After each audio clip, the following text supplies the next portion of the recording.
सहज योग कहने के लिए तो सहज ही है, क्योंकि कुंडलिनी इतने जोर से ऊपर चढ़ जाती है और ब्रह्मरंध्र को छेद भी देती है। बहुत ही सहज है सब, और वहां पहुंच करके आपको आनंद भी बहुत आता है और आपके हाथ में से वाइब्रेशंस भी बहने लग जाते हैं। ये भी बहुत सहज है। इतना ही नहीं, आप दूसरों की भी कुंडलिनी उठा सकते हैं और उनको भी पार करा सकते हैं, और उससे अत्यंत आनंद भी आ जाता है। लेकिन पहले पार होना चाहिए और उसके बाद स्टेबलाइज करना चाहिए, उसको जमाना चाहिए। यह सहयोग की जो दूसरी स्थिति है, इसमें जरूर मेहनत करनी पड़ती है। जैसे कहा गया है कि एरा गबाड़ा से कामनो है। पार होने के लिए तो सब लोग आते हैं, ठीक है, आप पार होना चाहते हैं तो उसके लिए हम तैयार हैं, जितनी भी मेहनत करनी है करेंगे। उस वक्त आपको मेहनत नहीं करनी, पार आप हो जाते। कुंडलिनी भी ब्रह्मरंध्र को छेद देती, वो भी हो जाता है। लेकिन आपको जानना चाहिए कि आपकी जो मशीनरी है वो अगर बढ़िया नहीं हो तो फिर उस मशीनरी को भी तो ठीक करना पड़ेगा। मोटर तो स्टार्ट कर दी, लेकिन उस मशीनरी को भी ठीक करना पड़ता है। अब जब मशीन आदि सब बातें हम कहते हैं तो लोग उसको सब बुद्धि के स्तर पे जांचते हैं। सहयोग में बुद्धि से समझ नहीं पड़ती। मैंने पहले भी कहा है कि ज्ञान और बोध में बहुत अंतर है। माने मैं जो भी बोल रही हूँ या जो किताबों में लिखा आप पाइएगा, हमारे यहाँ से जो किताबें जा रही हैं वो आप सिर्फ बुद्धि से जान लेंगे, लेकिन आपको बोध नहीं हो सकता। और सहयोग से जब बोध का लाभ होता है, माने जब आप पार हो जाते हैं, जब आपके अंदर से वाइब्रेशंस आने लग जाते हैं, तो आपका बोध शुरू होता है। उसके बाद जब आप दूसरों पे मेहनत करते हैं तो आपको पता होता है कि ये कौन सी एनर्जी है, कैसी चलती है, इसके गुण क्या है। जब तक इसमें आप पूरी तरह से पक्के नहीं बैठते, तब तक ये पूरा नहीं होता मामला। इसलिए सहयोग में पार होने के बाद पूरा बैठना चाहिए। अब इसके लिए जो असल गुरु होते हैं वो लोग एक दूसरी रीत अपनाते हैं। उनका तरीका एक और होता है। वो पहले तो किसी को लेते ही नहीं अपने शिष्यों में, और अगर कोई आता भी है तो उसे पहले डंडे मारते हैं, उसको भगाते हैं, उसको उत्कारते हैं। जो असली गुरु होते हैं, नकलियों को छोड़ दो। नकली वाले तो आपको पैसा देके बुलाएंगे और आपको बेवकूफ बनाएंगे और आपसे रुपया भी लेंगे। उनकी बात नहीं कर रही मैं, असल गुरु की बात। एक तो वो जंगल में पहाड़ों में कहीं बैठेंगे, वहां अगर कोई गया बड़ी मेहनत करके, किसी तरह से उसको 2 दिन भूखा मारेंगे, फिर देखेंगे इसमें श्रद्धा कितनी, ये वाकई में चाहता है कि नहीं चाहता। तो जैसे कि शुरू में सहयोग में एकदम से बहुत से लोग आ जाए कि पार होने का, आ गए। उसके बाद जमना पड़ता है। बगैर जमे आदमी में प्रगल्भता नहीं आती, मैंने मैच्योरिटी नहीं आती, मैच्योर। और जब तक वो मैच्योर नहीं होता है तब तक वो सहयोगी नहीं मानना चाहिए। तब तक वो डामाडोल चलते रहता है। डामाडोल होने के अनेक कारण होते हैं। पार होने के बाद हाथ से वाइब्रेशंस निकलने लगे। अब आपकी समझ में नहीं आया हुआ क्या, इससे लाभ क्या हुआ। बुद्धि लगी सोचने कि हाथ से निकल रहे थे, इससे क्या फर्क पड़ा मेरे। थोड़े दिन तो बड़ा रिलैक्स लगता है, शांति लगती है, पर बुद्धि जो है डाउट करने लगती है कि इससे क्या फर्क पड़ा। माना कि चैतन्य की लहरियां बहती है।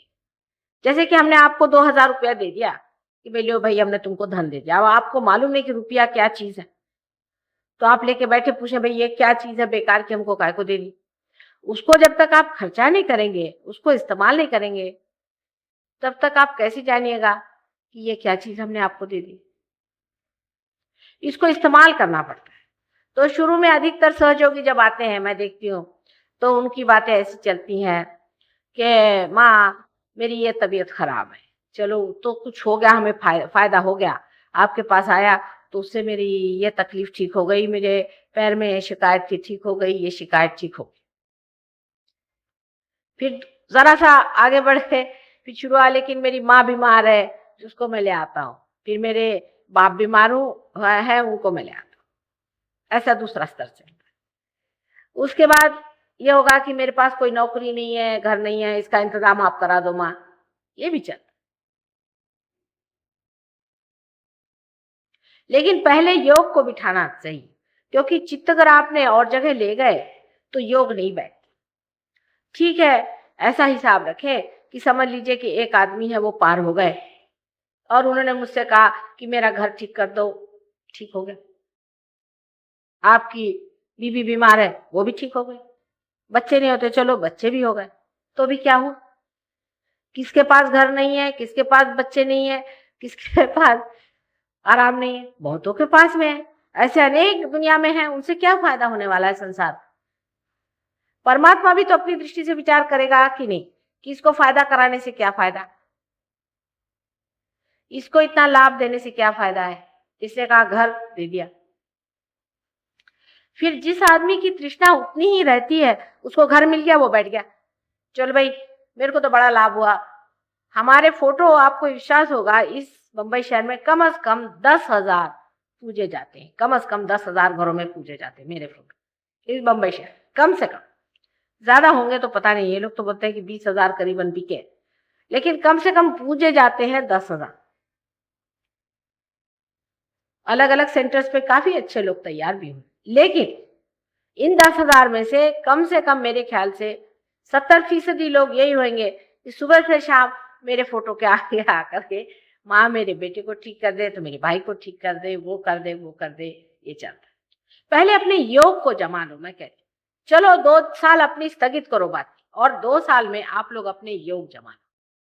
पक्के इसमें उतर करके, जब योग में आप उतर करके इसको मास्टर कर लोगे, तब फिर सब चीजें सीधी चलती हैं। लेकिन इस तरह से, क्योंकि आप डाउट्स में पड़ते हैं इस वजह से भी, और इसलिए क्योंकि आप संतुष्ट हो जाते हैं, इस वजह से आपका जो योग है आगे नहीं बढ़ता। जब तक हम हैं तब तक जितना भी अपना योग बनाना है वो बना लेना चाहिए, क्योंकि बाकी तो बनाने वाले सब हैं ही दुनिया में, योगी बनाने वाले कम है। मतलब इसमें कच्चा आदमी नहीं चलता, इसमें पक्का होना। अब उसमें आपको करने का क्या है? कोई तलवार लेकर के, मैं नहीं कह रही कि आप कोई रणांगण में लड़ाई करने जाओ, कुछ नहीं। रुपया पैसा खर्चा करने को भी मैं नहीं कह रही, कि ये भी नहीं कह रही हूँ कि दुनियादारी छोड़ना है, घर द्वार छोड़ना है, कुछ भी नहीं। पर अपने ही अंदर का योग जो है उसको साध्य करना है अपनी ओर दृष्टि करके। और दूसरा उसका एक और तरीका ये है कि आपको ये सामूहिक जो होता है प्रोग्राम, चाहे यहाँ हो चाहे आपके पास में हो, वहां 1 हफ्ते में 1 बार आप आइए, क्योंकि वहां हमारी स्थिति होती, वहां हम होते। जितने भी लोग आज सहयोग में ऊंचे उठ गए हैं और बहुत ही ऊंची दशा में हैं, हालांकि कपड़े आप ही जैसे पहनते हैं, कोई विशेष नहीं है, उनकी शक्ल देखने से आप नहीं कह सकते कि ये योगी लोग हैं। हाँ, मुंह पे तेज है उनके, शांति है, संतोष है, आनंद है। वो अगर हाथ उठाते हैं तो उस हाथ से वाइब्रेशंस बहते हैं, ये बात सही। लेकिन इन्होंने अपने को जमाया, फिर उसमें कॉम्प्रोमाइजेस नहीं होते। जहां से कॉम्प्रोमाइजेस शुरू हो गए तो गड़बड़ हो जाता है। डावाडोल आदमी सहयोग में नहीं चलता है, और इसीलिए सहयोग में जो आप देखते हैं कि बहुत ज्यादा लोग नहीं हो सकते, क्योंकि इसमें बड़े पक्के खरे लोग होना पड़ते। अधिकतर आजकल जैसे गुरुओं की दुकानें निकली है, तो उसमें तो यह है कि गए भाई, आपने अपनी पर्स आगे कर दी, काम खत्म, आप एनरोल हो गए, आप उनकी माला पहन के दुनिया भर में घूमो और सबसे बताओ ये फलाने मेरे गुरु, या किसी ने कान में कह दिया तुम्हारे नाम से ये मंत्र, हो गए। आज ही अभी एक बता रही थी मुझसे कि उनके घर में एक, उनकी बहन गई एक गुरु के पास में, उसने मंत्र ले लिया, सारा घर जाके उनका मंत्र, उनकी बहन को भी हार्ट अटैक आया, दूसरी बहन को भी हार्ट अटैक आया, भाई को भी हार्ट अटैक आया, उसके बच्चों को भी हार्ट अटैक आया, सबको हार्ट अटैक आ रहा। तो उससे पूछा कि भाई गुरु से कहो ना, गुरु से मेरे पास आए कोई उनमें से, तो मैंने कहा कि तुम जाके तुम्हारे गुरु से कहो कि तुम्हारे कम से कम हार्ट तो ठीक रखो। मैं तो जिनको हार्ट अटैक आती हूँ उनका हार्ट ठीक करती हूँ, इनके पास जो जाता है अच्छा भला वो हार्ट अटैक लेके आता है। तो उससे बोलो कि भाई कम से कम हमारा हार्ट तो ठीक रखो। तो वो बोलते हैं कि देखिए ये आपके पूर्व जन्म के भोग है, ये आपको भोगने ही पड़ेंगे। तो इस गुरु को काहे को पाल के रखा है, इसका क्या अचार डालने का है? उसके पास लाखों के लाखों रुपया जा रहे हैं, कम से कम इससे अपना हार्ट तो ठीक करा लो। उसको तो परवाह भी नहीं कि कोई मरे चाहे जिए, वो अपने सात मंजिल पे बैठता है, सब जाए वहां पहले सेवा होती है, एक बड़ी बड़ी पेटियां रखी रहे उसमें पैसा डालो। लेकिन ऐसे आदमी के यहाँ हजारों हजारों आदमी करोड़ों रुपया ऐसे लोग इकट्ठा करते। आप अगर उनमें से एक हैं तो आपके लिए रास्ता ठीक है, आप अपनी पर्स ठीक करके वहां चले गए। मेरे पास आना है तो सच्चे दिल से आना होगा, और सच्चाई को ढूंढने के लिए आप आए हैं, तभी आप पाएंगे। मैं कोई आपसे कोई भी चीज नहीं मांगती, मैं देने के लिए बैठी हूं, अगर आप लेना चाहते हैं तो ले। दूसरे सहयोग में कुछ साधारण नियम आ जाते हैं जब आप पार हो जाते हैं तब। उससे पहले कोई भी नियम हम आपसे नहीं कहेंगे कि ये नहीं करो वो नहीं करो, वो होते जाता है, अपने आप को नियम बनते जाते हैं। धर्म आपके पेट में जागरूक होते ही आप स्वयं ही धार्मिक हो जाते हैं। आपको वो चीजें अच्छी नहीं लगती जो अधार्मिक है, अपने आप आपको पता होता। कोई ऐसा वैसा आदमी आपके साथ में बैठ जाए तो आपको समझ में आएगा। और ये बड़ा क्षमा का सागर है, सहयोग बहुत ही क्षमा का सागर है। हमारे यहाँ एक और भी नियम है कि अगर कोई आदमी पजेस्ड हो या भूत बाधा से ग्रसित हो तो उसको प्रोग्राम में नहीं लाना चाहिए माता जी को बगैर बताए। अभी यहाँ एक देवी जी आई हुई है, इन्होंने एक फिट वाली औरत को प्रोग्राम में लिया घर से बगैर बताए। अब मेरा चित्त नहीं वहां पर, अब मेरे सामने तो कोई जरा सा भी जिसको बाधा होगी उसका ऐसा ऐसा हाथ चलता है, आप देखना उनका क्या हाल होता है, ऐसे ऐसे ऐसे ऐसे हिलने लग जाते हैं जरा सा किसी में बाधा होगी तो। अरे फिट फिट होगी तो वो तो फौरन जीत करके गिर जाएगी। तो अब मैं जब हुई ही शक्ति तो मेरे उसका तो कुछ विचार रखना चाहिए, कम से कम मुझे बता दो कि भाई फलाने ठिकाने आने वाले हैं, लाए कि नहीं लाए, तो हम उसका अंदाज रखेंगे, उसको संभालेंगे। तो मैं भाषण दे रही हूँ, फलाना वहां पे जीत आके गिर गया। अच्छा वो तो गिर गई देवी जी वहां पर, वहां एक साहब यूनियन लीडर खड़े हो गए मेरे खिलाफ। वो बोलने लगे कि छींट आए तो आपको ठीक करना चाहिए, आपको सबको ठीक करना चाहिए, और सबके हार्ट अटैक ठीक करने चाहिए, और सबकी बीमारी ठीक करना चाहिए, और फलाना करना चाहिए, और मेरे को लेक्चर देने लगे। मैंने कहा मेरे को तो सब करना चाहिए, और तुमको क्या करना चाहिए? शराब पीना चाहिए, मारामारी करना चाहिए, दंगा मस्ती करनी चाहिए, और चोरी करना चाहिए, और उसके बाद मेरे पास आकर के अपनी बीमारियां ठीक करना चाहिए। और अगर कोई साधु संत रास्ते में दिखा तो उसको जूतों से मारना चाहिए। उससे नहीं बना तो उसको फिर तुम जहर दो, जहर से भी नहीं बना तो उसको क्रूस पे लाद दो, और उसके बाद तुमको बड़ी क्षमाशील माता जी, बहुत ही क्षमाशील। कोई चीज का कहीं अंदाज भी होना चाहिए। हमारे लिए तो सारे ही नियम बन जाते हैं, माता जी को ऐसे नहीं करना चाहिए था। आपको क्या नहीं करना चाहिए था उसका आपने कभी विचार किया है? जब आपने इसका विचार ही नहीं किया तो हमको थोड़ा सा वो विचार आपसे बताना होता है। धीरे धीरे आप सहयोग में जमते जाते, सहयोग में बिल्कुल सच्चाई पे चीज चलती। जैसे कि आपके गुरु हैं, कोई एक गुरु हैं आप, अब अगर सच्चे गुरु नहीं है तो हम नहीं मान सकते कि वो हैं। आप चाहे उनको सराखों पे रखो, हम यही कहेंगे कि बेटे वो सच्चे नहीं है। और अगर तुमको उसको पकड़ के रखना है तो हम कुछ नहीं कर। सच्चे हैं तो हमारे सराखों पे हैं। सच्चे और झूठे गुरु तो होते ही हैं कि नहीं होते? हर एक जो अपने को गुरु घंटाल बन के घूमता है जरूरी नहीं कि गुरु हो। बहुत से लोग जेल से छूटते उसके बाद कफनी वस्त्र पहन के घूमते हैं, क्योंकि उनकी और कोई जगह नहीं रहती। जितने भी कैदी होते हैं जब जेल से निकलते तो कफनी लेके चलते, नहीं तो उनका बचाव क्या है? कोई समाज में तो उनको स्थान नहीं। तो उस वक्त में अगर हम कहें कि वो गुरु ठीक नहीं है, और आप कहें नहीं वो तो बाबा है, उन्होंने हमारे साथ ये किया वो किया, उन्होंने हमको ये दिया, सब भूला हुआ है।